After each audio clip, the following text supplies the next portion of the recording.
Páez.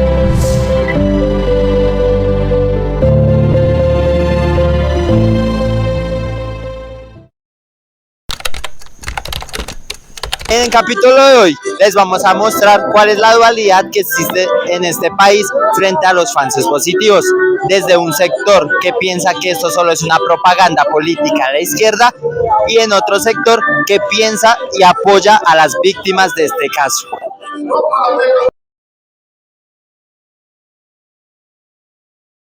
Bueno, hoy nos encontramos con la señora Ana Páez.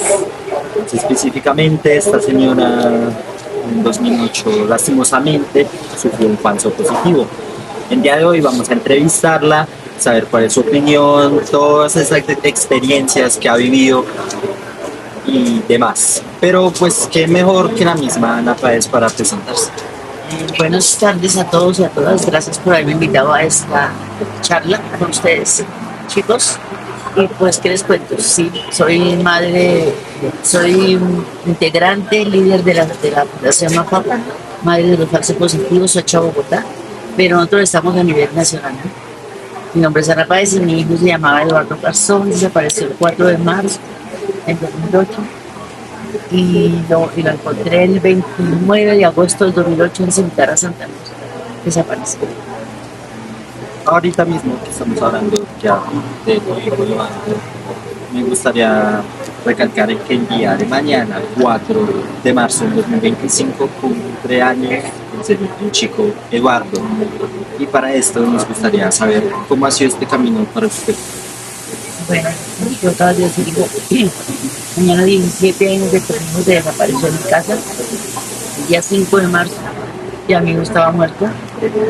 Pues al encontrarlo, eso fue lo que me entregaron a mí de que el fallecimiento de él fue el día 5 de marzo a las 4:55 en la montaña de Cimitarra, Santa Cruz. Para mí ha sido duro 17 años, ya que en ese entonces yo no soy una mujer estudiada, universitaria, solo estaba preparada en la vida para trabajar y darle a mis hijos lo que necesitaban.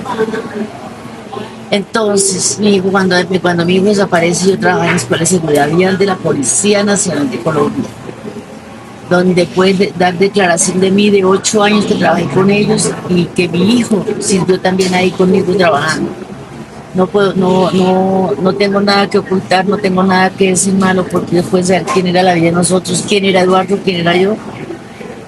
Desde ese momento comenzó mi camino, desde ese momento dejé ese delantal, ese limpión encima de esa estufa. Comencé en la búsqueda de mi hijo para volverme hoy investigador. Y ya que nos estabas diciendo cómo era Eduardo, me gustaría saber cómo era Eduardo, cuéntanos sobre tu hijo, cómo era trabajador, cómo era el muchacho. Bueno, Eduardito era un muchacho de 32 años, tenía ese entonces, padre de 3 hermosos hijos, educado, como te dije, colegio militar, trabajaba, ya él ejercía su carrera como abogado y él mantenía pues ya visitando presos políticos de todo para poder, pero él más sin embargo él era el que me hacía esto, trabajaba conmigo, él era como mi manager, que hubiera llegado aquí a buscarlo porque era mi hijo y si así hubiera sido guerrillero lo hubiera buscado, porque para una madre no hay ningún hijo malo, entonces yo lo hubiera buscado, claro que sí, pero señor, no sabía que aquí en Cimitarra lo tenían, porque nunca nosotros conocíamos Cimitarra y así es. No, yo no conocía Cimitarra, mis hijos y qué menos.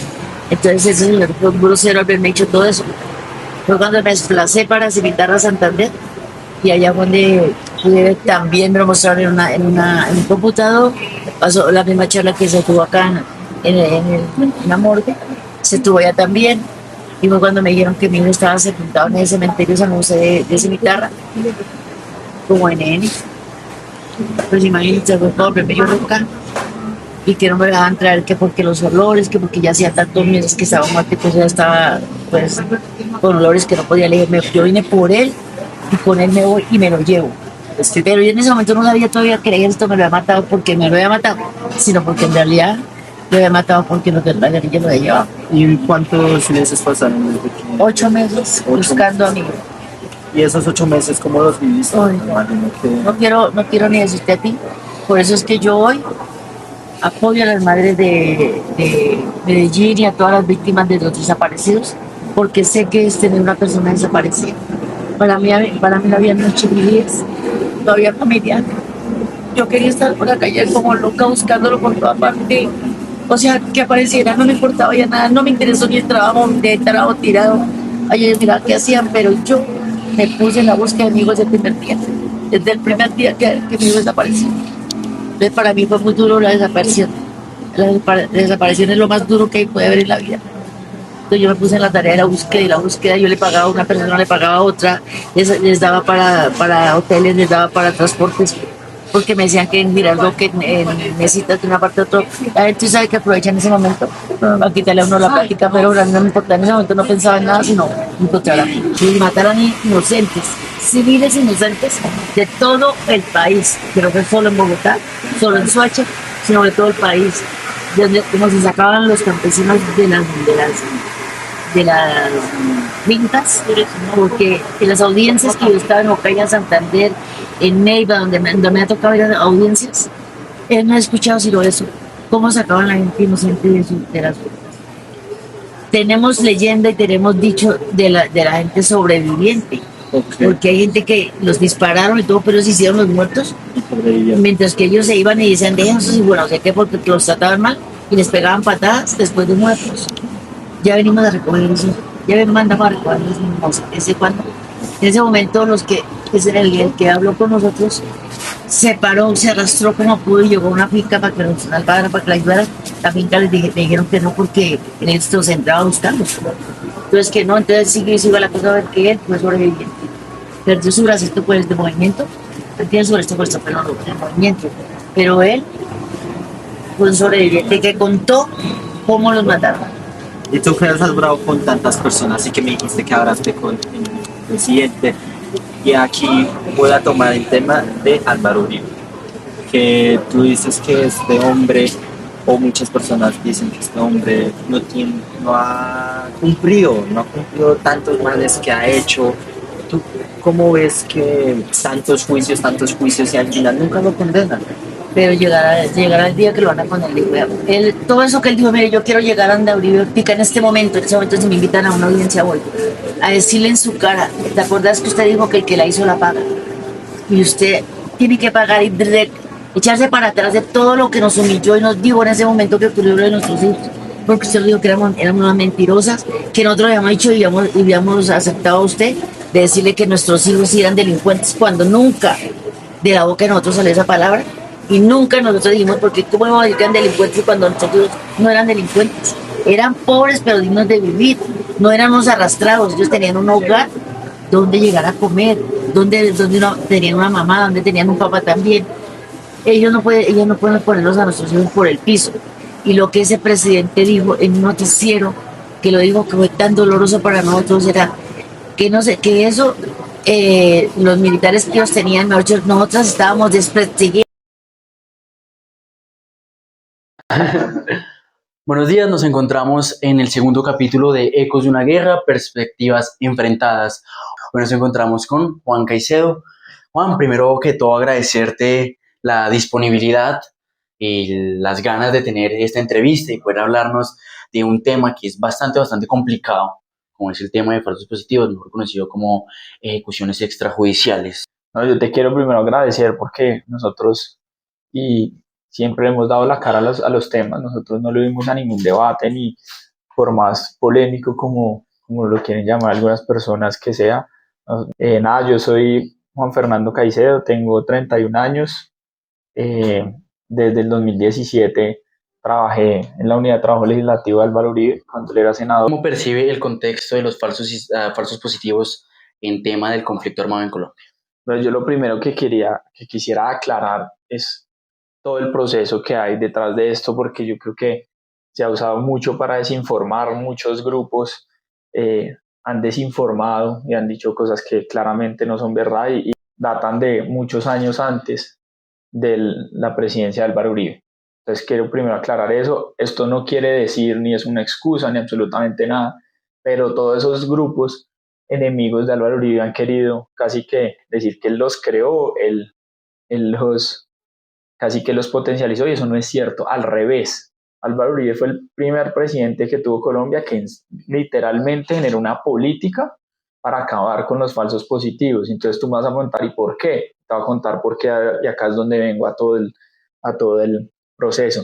Cuando Álvaro Uribe empieza a ser ya candidato, digamos que la dinámica de la campaña se empieza a tornar más activa, finales del 2001. Previo a ello, pero más remitido a finales de 2001, es cuando la campaña se volvió más intensa.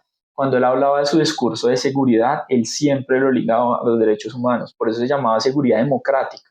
Es que seguridad democrática no era simplemente un apellido para ponerlo lindo o un eufemismo, era algo real porque era un tema doctrinario. ¿Y qué es la seguridad democrática? Seguridad con respeto a los derechos humanos. O sea, un cambio que además le valió ciertas voces de oposición dentro de la misma fuerza pública, y fue que él obligó a que el CTI de la Fiscalía siempre estuviera presente en las operaciones militares y que ellos adelantaran investigaciones también paralelas sobre las operaciones militares y las bajas que se dieran en combate, y que el levantamiento de los cuerpos dados de baja en combate lo hiciera el CTI de la Fiscalía, no el Ejército. Que pasemos con un tema más de cifras. Los medios de comunicación dicen, bueno, Noticias Caracol una vez sacó un informe que la Fiscalía había presentado más de 2.000 casos de estos falsos positivos, pero la JEP ha presentado 6.402. ¿Usted cree que la JEP ha inflado estos números o a qué ha pasado? ¿O realmente sí pasaron esos 6.402? Yo para hablar de cifras, yo sí quisiera dejar algo muy claro en este tema de la JEP y de la Fiscalía, y es que más allá de la cifra, un solo caso ya es un tema grave y ya de preocupación. Y la JEP maliciosamente ha vuelto esto un tema político, a hablar de unas cifras acá del sombrero, lo cual lo hace aún más irrespetuoso con las mismas víctimas que pudieron, fuera el número que sea, si ocurrieron. Entonces ellos, las víctimas, a mí me parece que eso es jugar con ellas. Entonces 6.402, no, 6.000 como si fuera, ahí sí, se parecen más ellos a la doctrina de Vietnam del body count. En serio, lo que tanto ellos critican lo están utilizando para tergiversar la realidad, siendo muy respetuosos con las víctimas de estos temas. Para hablar de cifras es muy importante un tema. La JEP nunca ha querido ha dado a cuentagotas, saca unos, saca otros, claramente de las personas identificadas que pudieron ser víctimas de ello. Simplemente sacó una cifra y sí, a veces llega y saca y tales y estas, pero nunca lo ha hecho claramente. Nunca lo ha hecho claramente. De las fuerzas militares por estos casos se ha visto manchada, y sobre todo se ha visto manchada, y yo quisiera aquí hablar de un tema de la JEP, se ha visto manchada por lo siguiente. La JEP cuando nada se crea un incentivo perverso, y es que la JEP pone en el mismo piso a la fuerza pública y a los terroristas que se desmovilizan, y acá hay un problema, que claramente la JEP incentiva a que las personas que están ante la JEP confiesen delitos aún no cometidos. ¿Por qué? Porque la JEP le dice, si usted otorga verdad, usted va a estar completamente absuelto, usted no pagará cárcel, exacto, hay que dar la impunidad. Entonces, ¿eso qué dice? Venga, si yo tengo una investigación, a mí no me importa si yo no cometí ese delito, nada, pero yo voy y digo que sí lo cometí ya. ¿Por qué? Hay una presión grande de las personas, y yo me pongo mucho en los zapatos, por ejemplo, las familias de militares. Haga de cuenta, imagínese que usted su papá fuera un militar, o usted fuera un militar y después tenga a sus hijos chiquitos y él, venga, papá, yo quiero que usted esté en la casa, yo quiero que usted me acompañe a crecer, a estudiar, a seguir mi formación profesional, yo quiero que usted crezca viendo a mis nietos, me ayude a criar a mis nietos, etcétera. ¿Sí me entiende? Es un tema también ya de la persona, ya son temas que se meten en el espíritu del ser humano, que se vuelven muy difíciles de controlar. Entonces la JEP, al crear este incentivo, ¿qué hace? Equipara a ellos, y entonces les dice a los que se acogen, bueno, entonces digan qué delitos cometieron, confiesen, no sé qué. Pero acá hay un gran problema, y es que para un miembro de las FARC cometer un delito era su deber ser. En cambio, para un miembro de la fuerza pública cometer un delito era todo lo contrario a su deber ser, era faltar al honor militar. Pero muchos de ellos, desafortunadamente, y no los juzgo, pero desafortunadamente lo han venido haciendo y han confesado delitos que aún no cometieron, porque hemos tenido muchos testimonios que nos dicen, yo no cometí ese delito. un gran daño a la justicia, también ha sido un gran daño al país en general. Todo este tema de los falsos positivos es un tema que ha dividido mucho al país. ¿Cómo se podría llegar a, como a un acuerdo nacional para que este tema se cierre de Mire, una vez? yo creo que el gran acuerdo nacional debería ser avanzar en acciones concretas para que esto no pase. Y el primer y el único gobierno que lo ha hecho fue Álvaro Uribe. Es que aquí lo han usado como un instrumento político, que para decir que es que Uribe fue el que los creó, que no, todo lo contrario. Yo creo que lo mejor para que el país, digamos, cicatrice heridas, para que el país avance hacia adelante y supere estos temas, es que esas cosas no vuelvan a ocurrir. Y es realizar acciones concretas, primero para esclarecer los hechos, pero sin presiones políticas, para esclarecer los hechos de verdad, de verdad. Y en ese momento lo mejor, y lo único que ha pasado hoy que lo ha hecho bien en eso es Álvaro Uribe, nadie más. Es que cuando usted levanta la reserva y dice, CT de la Fiscalía vaya, Fiscalía y Justicia Ordinaria lleven ustedes los procesos sin ninguna presión, eso sí es bien. Para que este tema no vuelva a pasar.